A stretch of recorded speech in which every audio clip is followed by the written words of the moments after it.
आज 19 जुलै प्राध्यापक जयंत नारळीकर यांचा 85वा वाढदिवस. डॉक्टर नारळीकर यांची वेगळी ओळख भारतीयांना करून द्यायची काही गरज नाही.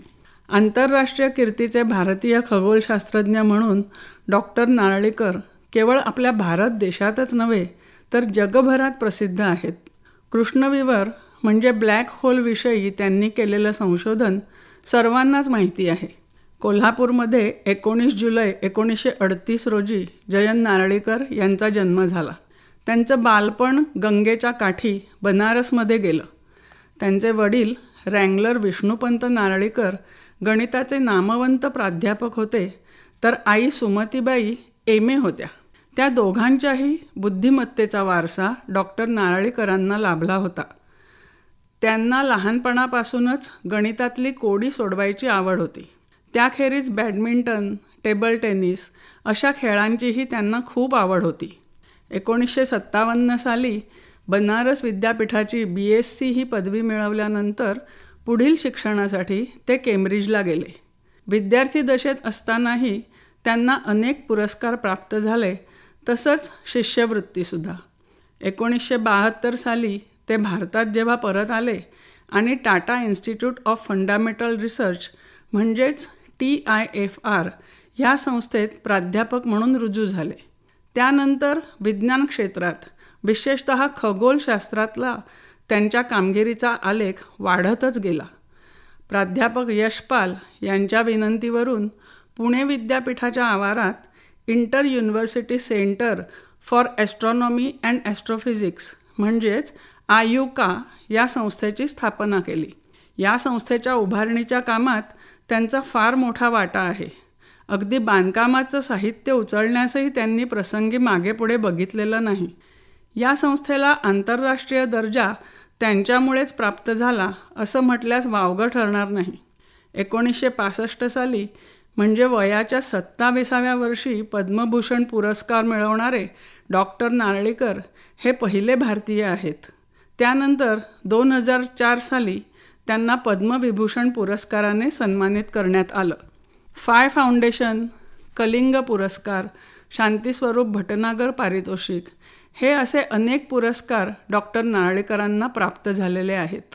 अशा या अत्यंत प्रतिभावंत शास्त्रज्ञाचा वाढदिवस 2022 या वर्षापासून भारतभर राष्ट्रीय विज्ञान कथा दिन म्हणून साजरा केला जातो.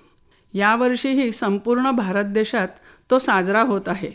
मराठी विज्ञान परिषदेनं घेतलेल्या विज्ञान कथा स्पर्धेत डॉक्टर नारळीकरांनी लोकांना समजू नये म्हणून ना. वि. जगताप म्हणजे त्यांच्या आद्याक्षरांच्या उलट क्रमाने नाव लिहून भाग घेतला आणि प्रथम पारितोषिक मिळवलं. पारितोषिक मिळाल्यानंतर त्यांनी आपली खरी ओळख दाखवली. तर ही विज्ञान कथा म्हणजे काय, तिची सुरुवात भारतात कधीपासून झाली आणि तिची वैशिष्ट्य कोणती हे आपण आता जाणून घेऊया. विज्ञान कथा हा एक वैशिष्ट्यपूर्ण वाङ्मय प्रकार आहे. ललित कथा या वाङ्मय प्रकाराचे निकष विज्ञान कथेलाही लागू होतात. विज्ञान कथा ही माणसांची गोष्ट असते. सध्या विज्ञान तंत्रज्ञानाच्या प्रगतीचा भविष्यकाळात प्रक्षेप करून भविष्यकाळातील मनुष्याच्या अथवा सजीवांच्या जीवनावर त्याचा काय परिणाम होऊ शकतो, त्या काळातील समाज कसा असेल, मानवी परस्पर संबंध कसे असतील याचं चित्रण करणारं साहित्य म्हणजे विज्ञान कथा असं म्हणायला काहीच हरकत नाही. विज्ञान कथा असं म्हणता येणार नाही, पण विज्ञानाच्या बाबतीत जे काही साहित्य प्रकाशित होत होतं त्या साहित्याचा उगम पाश्चिमात्य देशांमध्ये झालेला आढळतो. पहिली विज्ञान कथा ही 1818 साली मेरी शेली या इंग्लिश लेखिकेनं लिहिली. त्या कथेचं नाव होतं फ्रँकेनस्टाईन. त्यानंतर बऱ्याच काळानंतर इंग्रजी साहित्यात निर्माण झालेला हा विज्ञान साहित्याचा प्रवाह मराठी भाषेतून सुद्धा वाहू लागला. मराठी भाषेतील विज्ञान कथेची सुरुवात सन 1900 या वर्षी कृष्णाजी आठले यांनी ज्यूल्स व्हर्न च्या कादंबरीच्या अनुवादाने केली. त्या कादंबरीचं नाव चंद्रलोकाची सफर. सुरुवातीला ही विज्ञान कथा केरळ कोकिळ या मराठी नियतकालिकात छापली गेली. साधारण 6 वर्ष हे प्रकाशनाचं काम चालू होतं. त्यानंतर 1911 साली त्यांनी तारेचे हास्य या नावाची विज्ञानकथा स्वतःच्या कल्पनेनं लिहिली आणि हीच मराठी विज्ञानकथेची सुरुवात किंवा पायाभरणी म्हणायला हरकत नाही. 1914 साली वा म जोशी यांनी लिहिलेल्या अप्रकाशित किरणांचा दिव्य प्रकाश आणि वामलोचना या 2 स्वरचित विज्ञानकथा प्रकाशित झाल्या. तो काळ होता आपल्या देशाच्या स्वातंत्र्य लढ्याचा. तर ह्या भारताच्या स्वातंत्र्य लढ्याच्या वेळेस विज्ञानकथा कादंबऱ्या लिहिण्याचं काम साहजिकच मंदावलं.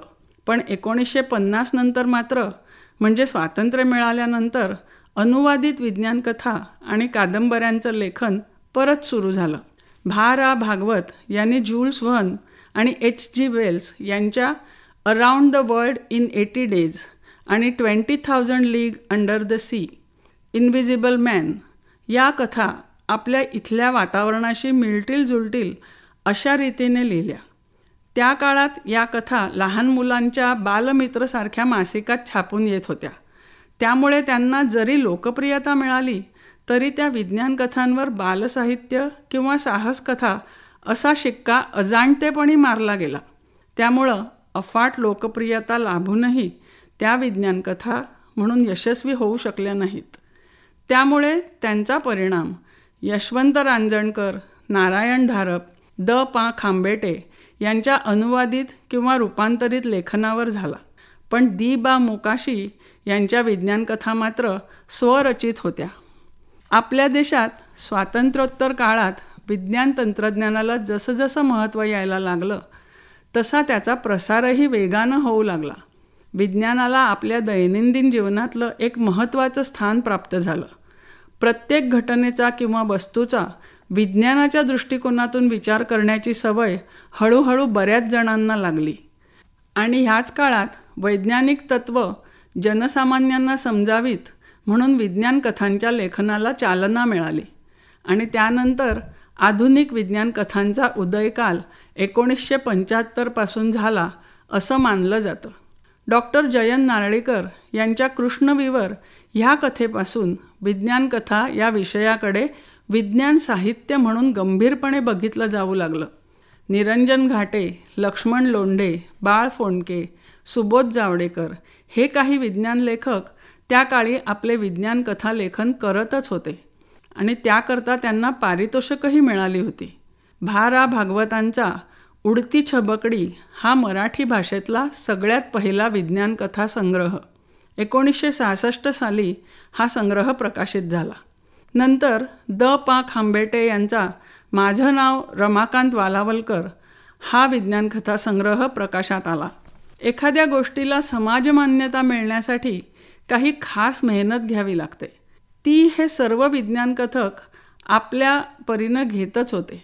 परंतु 1975च्या साहित्य संमेलनात दुर्गाबाई भागवत यांनी डॉक्टर नारळीकरांच्या विज्ञान कथांची आणि ते करत असलेल्या प्रयत्नांची दखल घेतली आणि त्यांचा गौरवपूर्ण उल्लेख केला.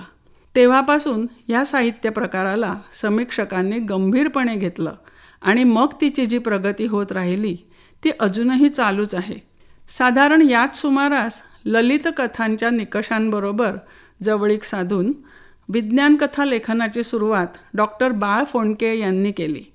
डॉक्टर बाळ फोंडके हे मुंबईतील भाभा ॲटॉमिक रिसर्च सेंटर म्हणजेच BRCमध्ये संशोधक शास्त्रज्ञ म्हणून कार्यरत होते. विज्ञानातले नवनवीन शोध आणि त्यामुळे उडणारा मानवी मनाचा गोंधळ यांचं उत्तम चित्र डॉक्टर बाळ फोंडके यांच्या विज्ञान कथांमधून वाचायला मिळतं. लक्ष्मण लोंढे तर एका बँकेत कर्मचारी होते. त्यांनी स्वेच्छानिवृत्ती घेऊन विज्ञान कथा लेखन करून स्वतःची एक वेगळी अशी शैली निर्माण केली. तर डॉक्टर सुबोध जावडेकर यांच्या कथांमध्ये आढळणारी काल्पनिकता श्वास रोखून धरायला लावते.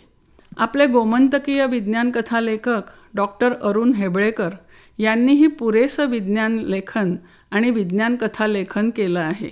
या व्यतिरिक्त अरुण साधू, अरुण मांडे, संजय ढोले, शुभदा गोगटे यांच्या विज्ञान कथांतून अनेकविध स्वभावाच्या व्यक्तींचा विशेष वेध घेतला आहे.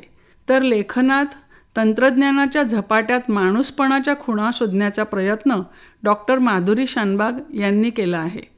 इतर साहित्याच्या तुलनेत विज्ञान साहित्याकडे जरा अधिक खोलवर जीवनदर्शन घडवण्याची क्षमता असते असं म्हणता येईल. सन 1900 साली कृष्णाजी आठले यांनी अनुवादित केलेली चंद्रलोकाची सफर पुढच्या काही वर्षातच प्रत्यक्षात उतरली आणि म्हणूनच विज्ञान कथांना आपल्या जीवनात अथवा साहित्यात एक महत्त्वाचा दर्जा प्राप्त झाला.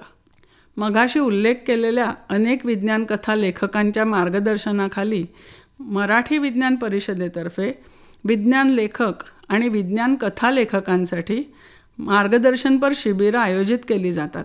गोव्यात देखील 2015 साली असं एक शिबिर आयोजित केलं गेलं होतं. मराठी विज्ञान परिषद गेली साधारण 55 वर्ष विज्ञान कथा स्पर्धा आयोजित करत आली आहे. त्यातूनही अनेक नवीन, तरुण, प्रतिभाशाली विज्ञान लेखकांचा उदय झाला आहे.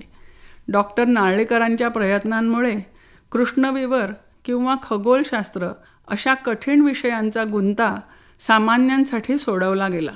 म्हणूनच त्यांचा जन्मदिवस म्हणजे 19 जुलै हा दिवस विज्ञान कथा दिन म्हणून साजरा करण्याचा हा विचार अगदी सुयोग्य आहे असं मला वाटतं.